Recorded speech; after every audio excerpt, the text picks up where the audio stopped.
Awesome. Well, I will jump right into it.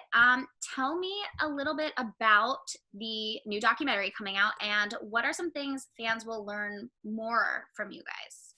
Yeah, I think for us, the documentary is, for one, something that we've never done before. It's a 90-minute, basically feature-length film, essentially, on our story. And it goes in depth a little bit on the beginning of Dude Perfect. And I think other than just like basic level interviews, I mean, people will have a general idea for kind of how we got started at A&M. But in this, we go more in depth as far as some of the struggles that we had starting this business and creating it into something that we could, the five of us could do full time. And so I think the documentary does a good job of kind of painting the picture of that. And then also our first time on tour, going out to all these different cities and meeting our fans for the first time, where typically being down in Texas, we're not in LA or New York. And so we're kind of out of that like media hub and the YouTube, full-time people. Most of them are on one of those coasts. And so for us, it was really the first time to go out to all these different cities and meet our fans kind of where they're at. And so that was really cool for us to see how many people actually showed up and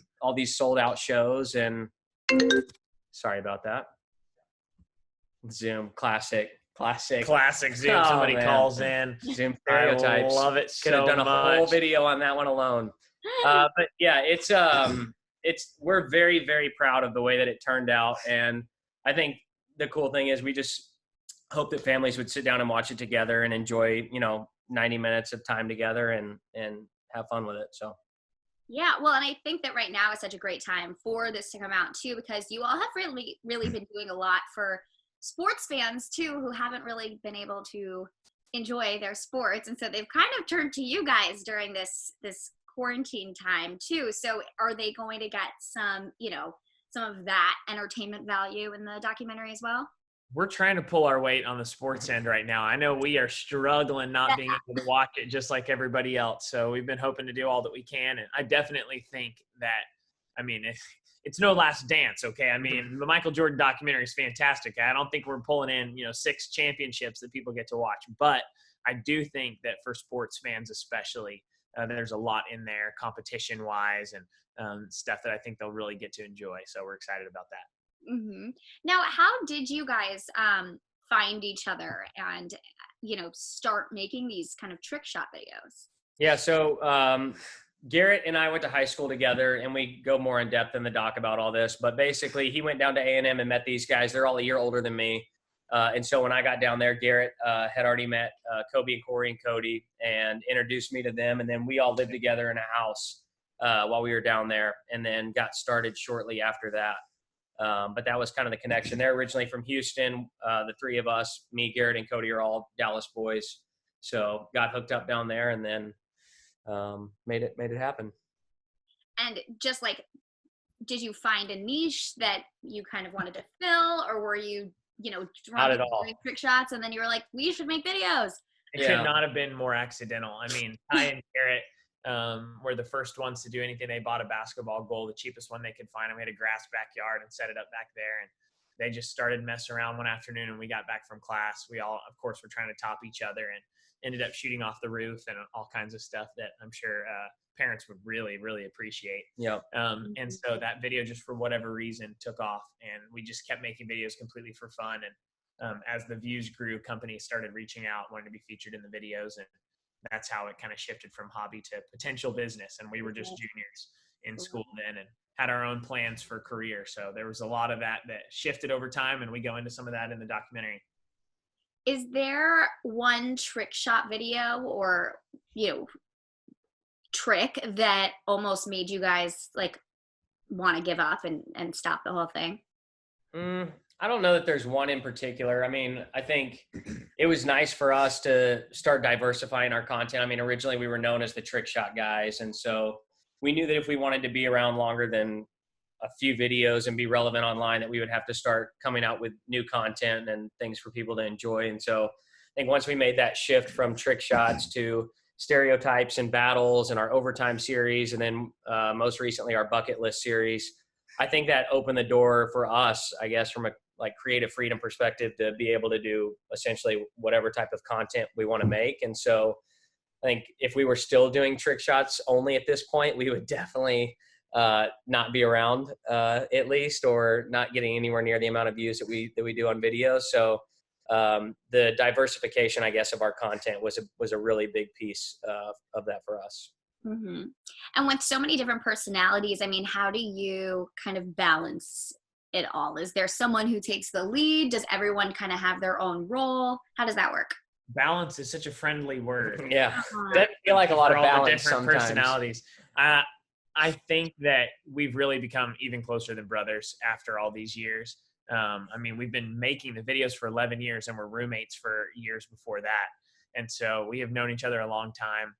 My twin brother is one of the guys. I think that helps that, you know, we have a brotherly dynamic that existed before it. And, you know, we all have a shared faith. We're all Christians. And so I think that is something that kind of unifies us. And, you know, we do our best to apologize and forgive each other and all that stuff too, that just can otherwise, you know, be really, really tough. But I mean, I'm not going to lie. We get on each other's nerves all the time. You know, if we're traveling and we've been together for a week, we're ready to get home and not be together. So that's just a huge piece of running a business with friends.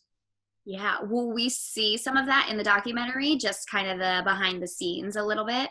Yep, absolutely. I think that's what's cool for us is really that's the first time that we've talked about it or shown any of that before. But it's a very real, raw, like look at what does Dude Perfect look like other than the 5 minutes where everything goes perfectly on camera.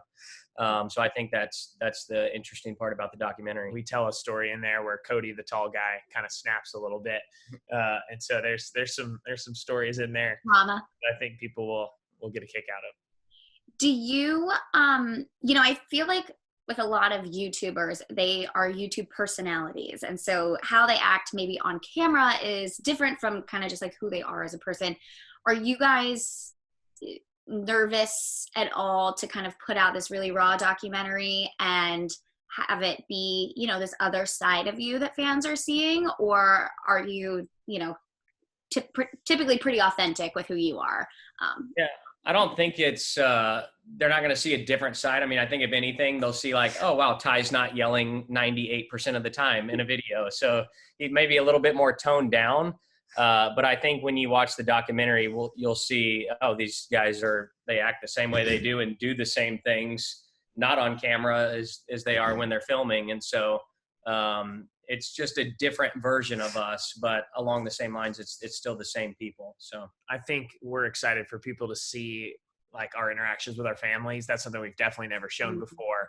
And we take more of a personal approach. You know, you get to see Ty with his family at the ranch, fishing with his little boy. And you just don't see that in our videos. And so it is Ty, the same Ty, but like you said, it's toned down because he's just chilling with his family. So I think that'll be really fun for people to see. Now, when you guys are doing your stunts on tour, is that more nerve-wracking than doing it in a video? I mean, it must be. Yeah, I mean, I think it's weird because the trick shot element is definitely part of our live tour along with everything else. I mean, basically for the tour, we tried to take every series that we do and incorporate some of that into the live show, a 90-minute show. So you have some elements of trick shots, you've got some elements of battles from our stereotypes, from overtime. And so you're trying to walk that fine line of trick shots where nobody wants to see you get up there and do a layup on stage, but you also don't want to go up to the catwalk. And then if you don't make it on the very first try, it's like, oh, okay, well, you know, that was nice. But no, I mean, I think we, for the most part, found that good balance between us going and shooting bow and arrows in the stadium, like amongst the fans back onto the stage. And there's a part of the tour where Kobe and Corey go up into the stadium basically, and they're trying to make basketball shots from up in the stadium down to the stage. And I think it's just that balance between getting something relatively quickly that's still impressive to people. Mm-hmm. So it worked out. I mean, you're right though. Like, you're in the middle of a huge crowd. I mean, we were really grateful. We had 8,000 to 10,000 people in all these sold out arenas across the U.S. come. And I mean, they are so excited to be there, and you do not want to let them down. So yeah, it's a mix of stunts and comedy, and we had a blast, and it was really well received. Amazing. Now you've worked with some celebrities in your videos. Who was your favorite to work with?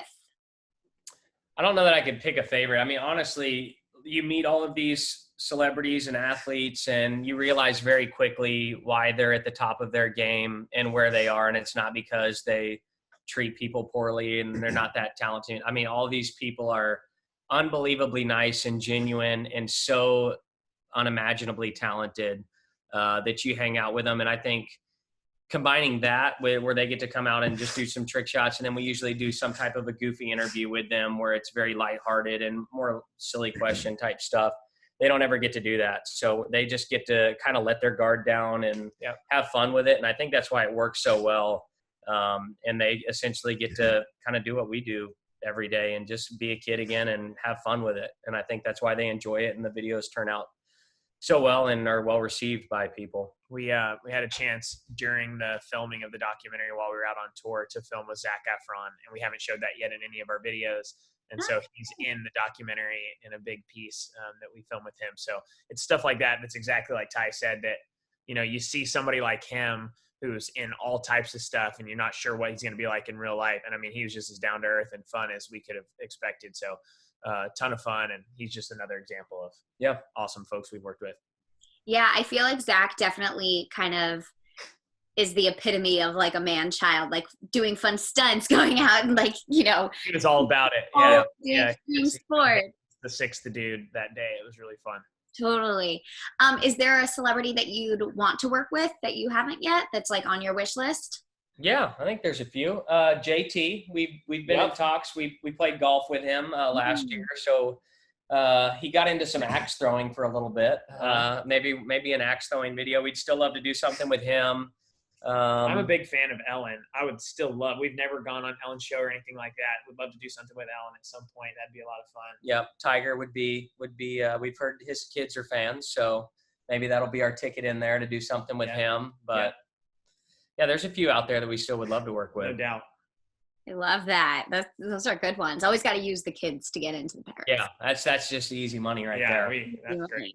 Now, has it been challenging to create videos during the pandemic, or has it forced you guys to kind of be more creative when it comes to, you know, doing new things? Yeah, I mean, luckily for us, we were planning on being on tour, on our second tour right now. And so we kind of already had a lot of videos, you know, queued up and filmed beforehand because we were expecting to be on the road pretty much starting right about now for the next couple months. And so luckily we had that, but then we did film the Quarantine Stereotypes video, and we released that last week, I guess. And that one's done really well. And that one was probably the toughest filming we've ever done because we all had to be essentially split up. So we would just have one cameraman at the same time with one, maximum two of us at a time.